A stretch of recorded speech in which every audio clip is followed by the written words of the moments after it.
La educación. Capítulo 9. Temas a tratar en este vídeo. Una ilustración de los métodos de Cristo. ¿Cómo era el carácter de los apóstoles y por qué los eligió Jesús? El poder transformador de Cristo. De la debilidad a la fortaleza. Una lección de amor. La caída de Judas. Una ilustración de los métodos de Cristo. He manifestado tu nombre a los hombres que del mundo me diste. Juan 17, 6. La ilustración más completa de los métodos de Cristo como Maestro se encuentra en la educación que él dio a los 12 primeros discípulos. Esos hombres debían llevar grandes responsabilidades.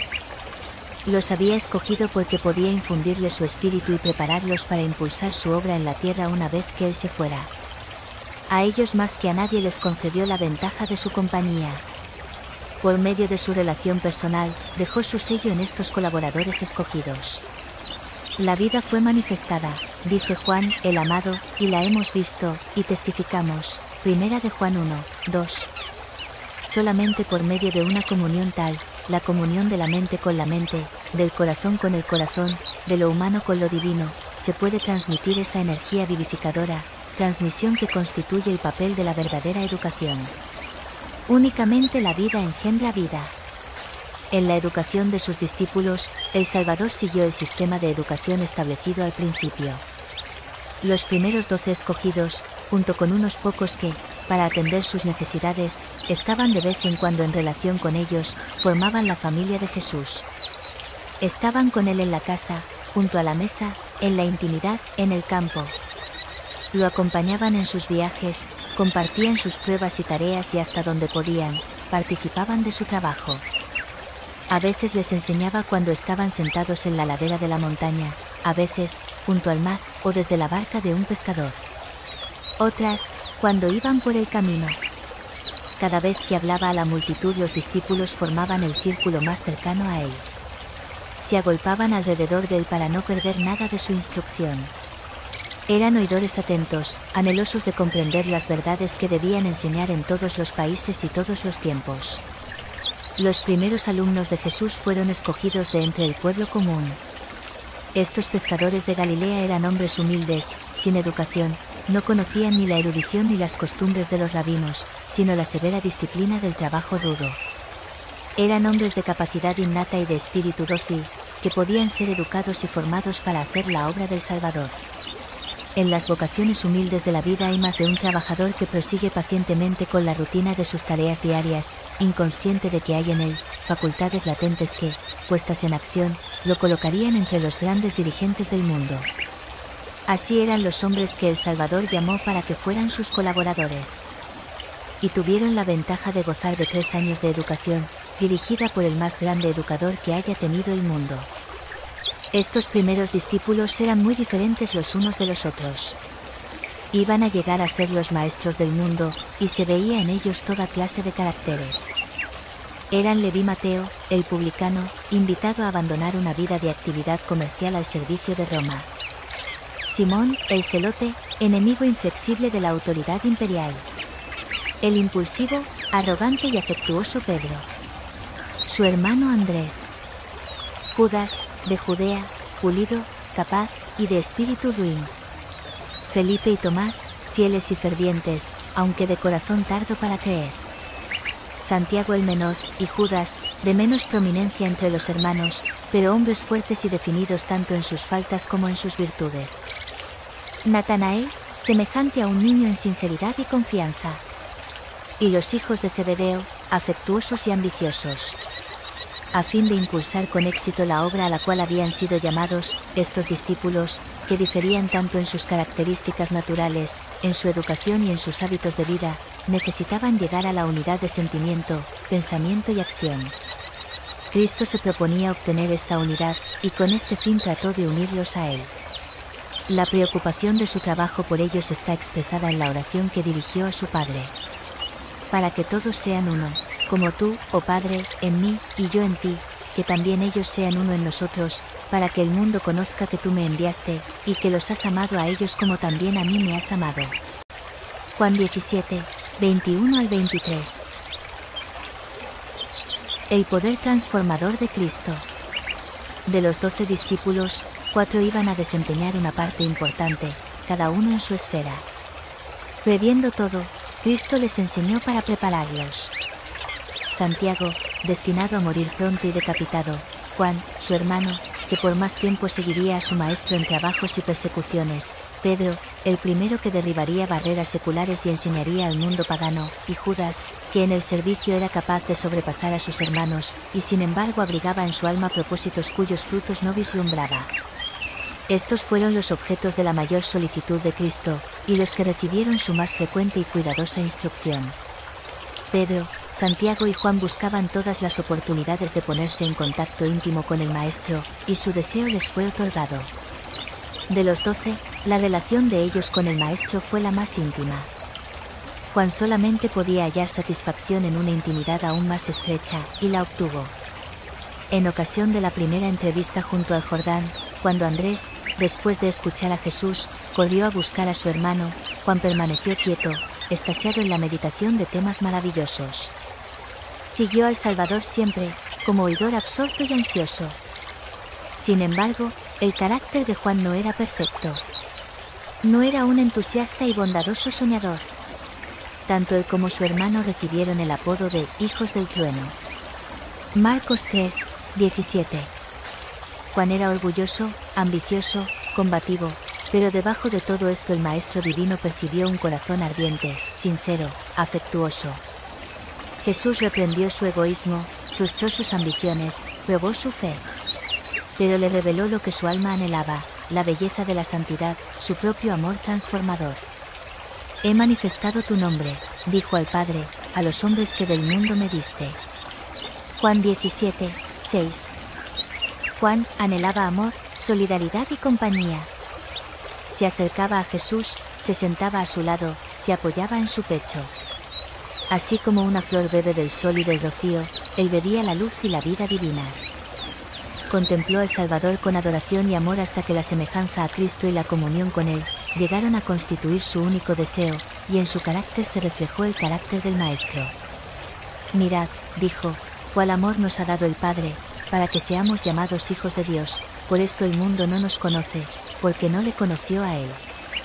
Amados, ahora somos hijos de Dios, y aún no se ha manifestado lo que hemos de ser, pero sabemos que cuando Él se manifieste, seremos semejantes a Él, porque le veremos tal como Él es.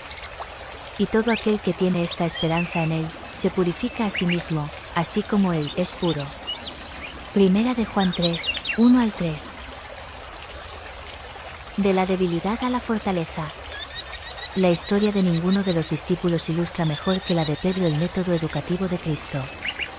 Temerario, agresivo, confiado en sí mismo, ágil mentalmente y pronto para actuar y vengarse, era sin embargo, generoso para perdonar.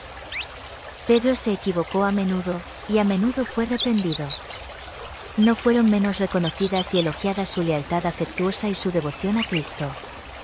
El Salvador trató a su impetuoso discípulo con paciencia y amor inteligente, y se esforzó por reprimir su engreimiento y enseñarle humildad, obediencia y confianza. Pero la lección fue aprendida solo en parte. El engreimiento no fue desarraigado. A menudo, cuando sentía su corazón abrumado por un pesar, Jesús trataba de revelar a sus discípulos las escenas de su prueba y su sufrimiento. Pero sus ojos estaban cerrados. La revelación no era bien recibida y no veían. La autocompasión, que lo impulsaba a evitar la comunión con Cristo en el sufrimiento, motivó la protesta de Pedro. Señor, ten compasión de ti, en ninguna manera esto te acontezca. Mateo 16, 22. Sus palabras expresaban el pensamiento de los 12. Así siguieron, jactanciosos y pendencieros, adjudicándose anticipadamente los honores reales, sin soñar en la cruz, mientras la crisis se iba acercando. La experiencia de Pedro es una lección para todos. Para la confianza propia, la prueba implica derrota. Cristo no podía impedir las consecuencias seguras del mal que no había sido abandonado. Pero así como extendió la mano para salvar a Pedro cuando las olas estaban por hundirlo, su amor lo rescató cuando las aguas profundas anegaban su alma. Repetidas veces, al borde mismo de la ruina, las palabras jactanciosas de Pedro lo acercaron cada vez más al abismo. Repetidas veces Jesús le advirtió de que negaría que lo conocía. Del corazón apenado y amante del discípulo brotó la declaración: Señor, dispuesto estoy a ir contigo no solo a la cárcel, sino también a la muerte. Lucas 22, 33. Y aquel que lee el corazón dio a Pedro el mensaje, poco apreciado entonces, pero que en las tinieblas que iban a asentarse pronto sobre él sería un rayo de esperanza.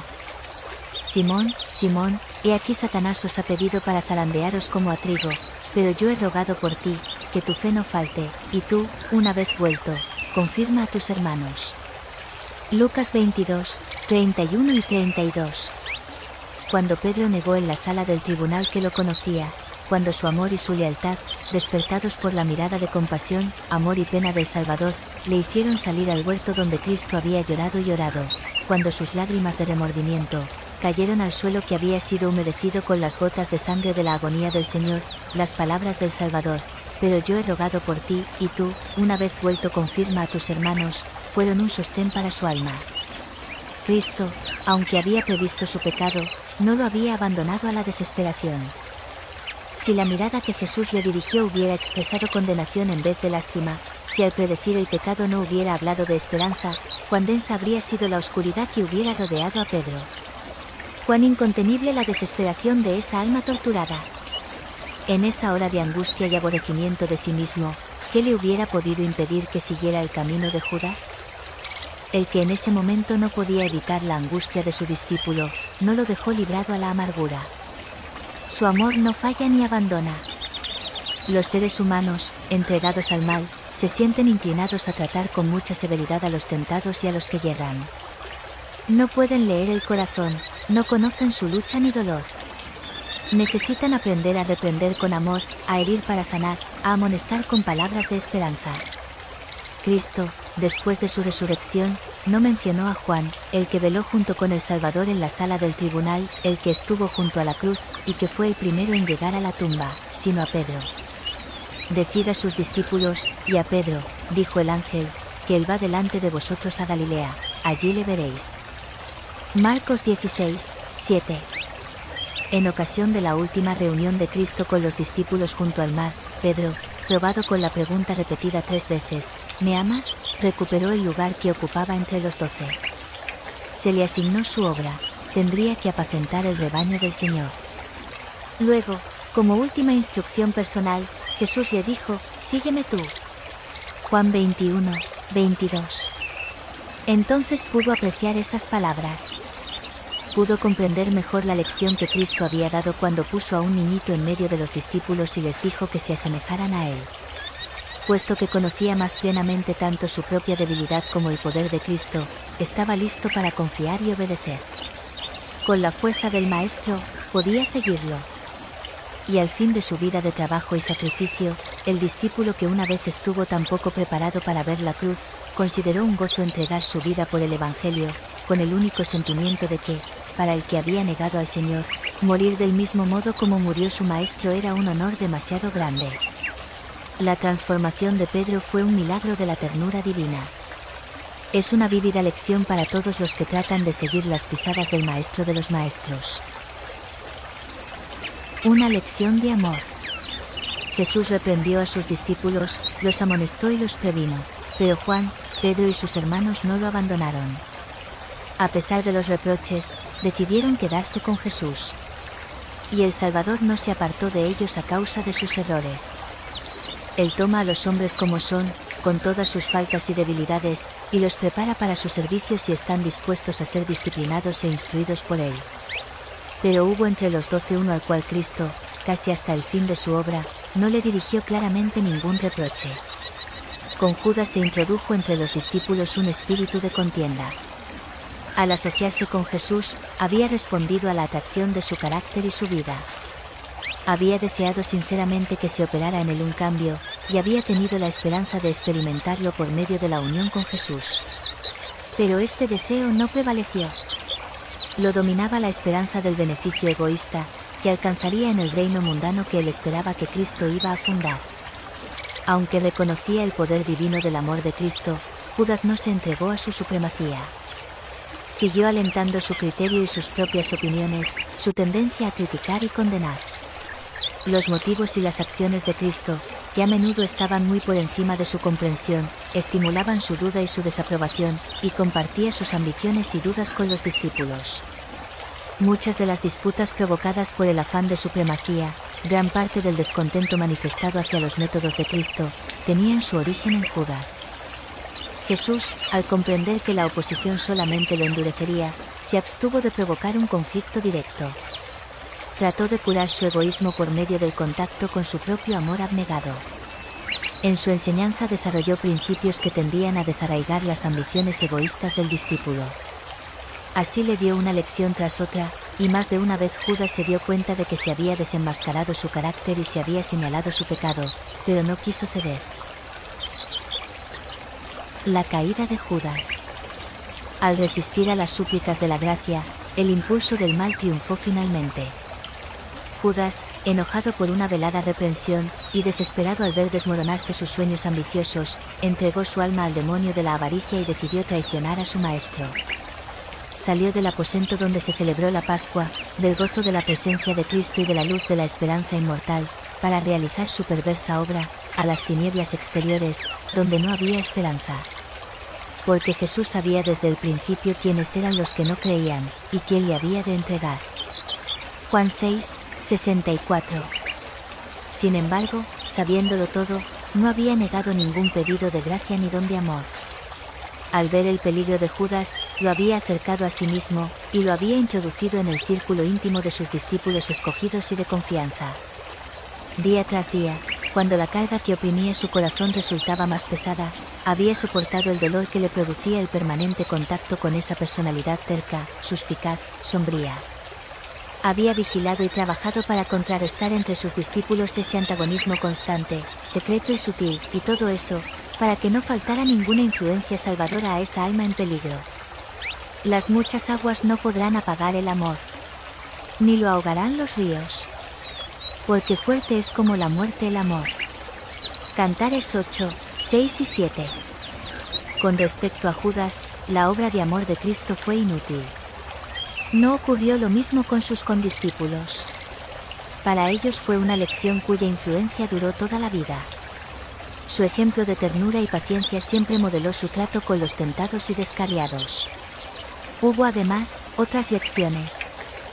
Cuando los 12 fueron ordenados, los discípulos deseaban ardientemente que Judas formara parte del grupo, y habían considerado su llegada como un suceso promisorio para el grupo apostólico. Había estado en contacto con el inmundo más que ellos, era un hombre de buenos modales, perspicaz, con capacidad administrativa.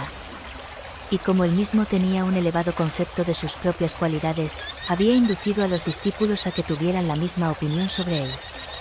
Pero los métodos que deseaba introducir en la obra de Cristo, se basaban en principios mundanos, y estaban de acuerdo con el proceder del mundo. Su fin era alcanzar honores y reconocimientos mundanos, y el reino de este mundo. La manifestación de esas ambiciones en la vida de Judas, ayudó a los discípulos a establecer el contraste que existe entre el principio del engrandecimiento propio, y el de la humildad y la abnegación de Cristo, es decir, el principio del reino espiritual. En el destino de Judas vieron el fin a que conduce el servicio de sí mismo. Finalmente, la misión de Cristo cumplió su propósito con estos discípulos. Poco a poco su ejemplo y sus lecciones de abnegación amoldaron sus caracteres. Su muerte destruyó su esperanza de grandeza mundana. La caída de Pedro, la apostasía de Judas, su propio fracaso al abandonar a Cristo cuando estaba en angustia y peligro, hicieron desaparecer su confianza propia. Vieron su debilidad, vieron algo de la grandeza de la obra que les había sido encomendada, sintieron la necesidad de que el Maestro guiara cada uno de sus pasos.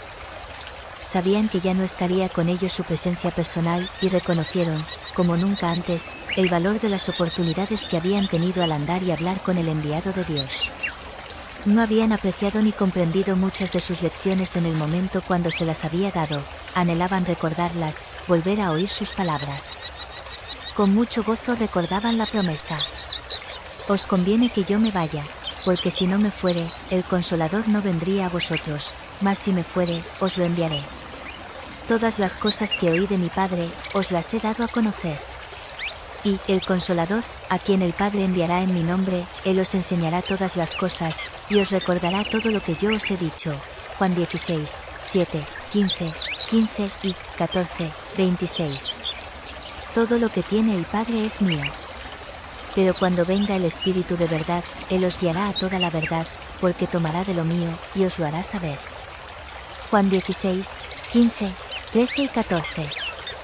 Los discípulos habían visto ascender a Cristo cuando estaba entre ellos en el Monte de los Olivos. Y mientras el cielo lo recibía, recordaron la promesa que les había hecho al partir, y he aquí yo estoy con vosotros todos los días, hasta el fin del mundo. Mateo 28, 20. Sabían que su amor aún los acompañaba. Sabían que tenían un representante, un abogado, ante el trono de Dios. Presentaban sus peticiones en el nombre de Jesús, repitiendo la promesa: todo cuanto pidiereis al Padre en mi nombre, os lo dará. Juan 16, 23. Levantaban cada vez más en alto la mano de la fe, con este poderoso argumento: Cristo es el que murió, más aún, el que también resucitó, el que además está a la diestra de Dios, el que también intercede por nosotros. Romanos 8, 34. Fiel a su promesa, el Ser Divino, exaltado en las cortes celestiales, impartió algo de su plenitud a sus seguidores de la tierra. Su entronización a la diestra de Dios fue manifestada por el derramamiento del Espíritu sobre sus discípulos. Gracias a la obra de Cristo, los discípulos sintieron su necesidad del Espíritu, debido a la enseñanza del Espíritu, recibieron su preparación final y salieron a completar la obra de sus vidas. Dejaron de ser ignorantes e incultos. Dejaron de ser un conjunto de unidades independientes o de elementos discordantes y antagónicos. Dejaron de poner sus esperanzas en las grandezas mundanas. Eran unánimes, de un mismo corazón y una misma alma. Cristo ocupaba sus pensamientos. El progreso de su reino era la meta que tenían. Tanto en mente como en carácter se habían asemejado a su Maestro, y los hombres reconocían que habían estado con Jesús. Hechos 4, 13. Hubo entonces una revelación de la gloria de Cristo, tal como nunca antes había sido vista por el hombre. Multitudes que habían denigrado su nombre y despreciado su poder, confesaron entonces que eran discípulos del crucificado. Gracias a la cooperación del Espíritu Divino, las labores de los hombres humildes a quienes Cristo había escogido, conmovieron al mundo. En una generación el Evangelio llegó a toda nación que existía bajo el cielo. Cristo ha encargado al mismo Espíritu que envió en su lugar como instructor de sus colaboradores, para que sea el instructor de sus colaboradores de la actualidad. Y he aquí yo estoy con vosotros todos los días, hasta el fin del mundo, es su promesa. Mateo 28, 20. La presencia del mismo guía en la obra educativa de nuestros días producirá los mismos resultados que en la antigüedad. A este fin tiende la verdadera educación, esta es la obra que Dios quiere que se lleve a cabo.